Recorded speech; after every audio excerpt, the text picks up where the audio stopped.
Hello, and welcome to another Ring Rouge unit of the week. And today we're taking a look at the T-38M2 recon tank.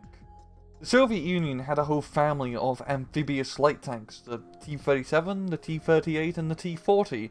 These all shared a pretty similar design philosophy of having a very small, flat tank, usually only armed with a single machine gun. They're really used solely in the reconnaissance role, due to a very thin armor and only being armed with a single machine gun. They were terrible as frontline combatants. They've even been known to be penetrated by regular rifle fire.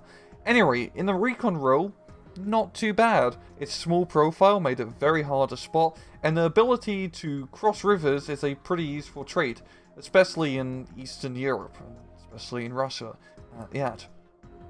There were a few variants of the T-38, such as one equipped with a flamethrower and another one with a 20mm cannon. It could also be transported by aircraft for use in aerial operations.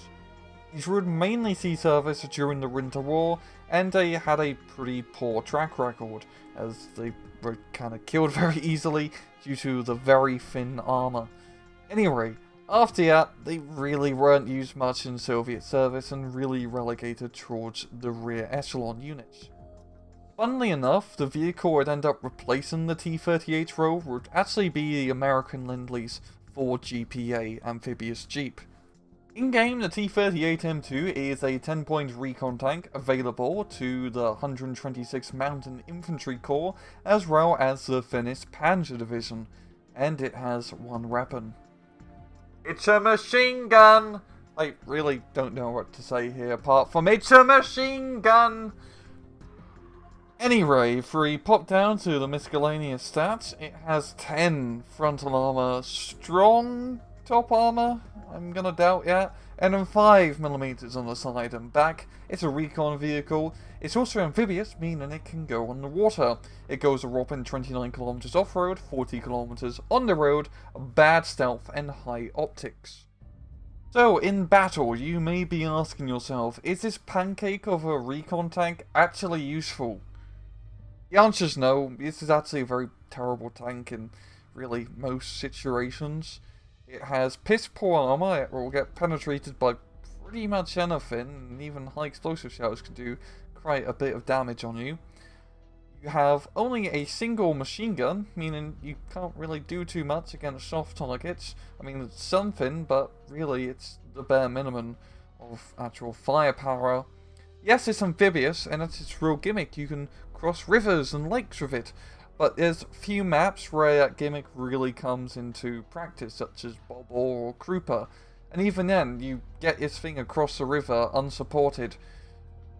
Not really gonna be able to do much. You may say, oh, but it's a recon tank, you can use it for recon purposes. Well, let's be real here.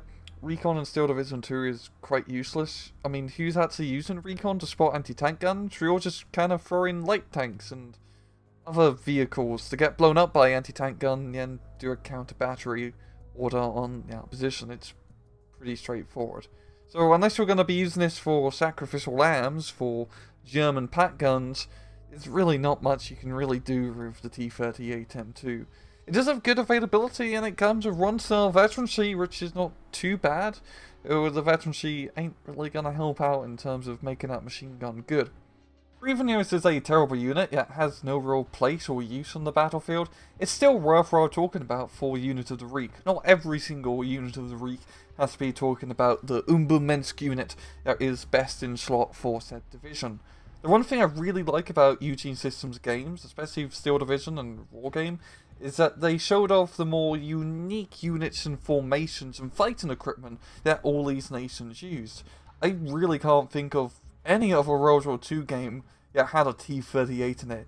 This is the first time I've ever seen a bloody T-38 and actually what it was used for. And that's what I like so much. You see all these oddball things in Steel Division 2. And they were used in the war, and it's nice to see some representation for what a bizarre pancake tank it is. I wonder how it tastes. Anyway, this has been another Ring Rouge Unit of the Week. I hope you guys enjoyed it, and as usual, please just take it easy.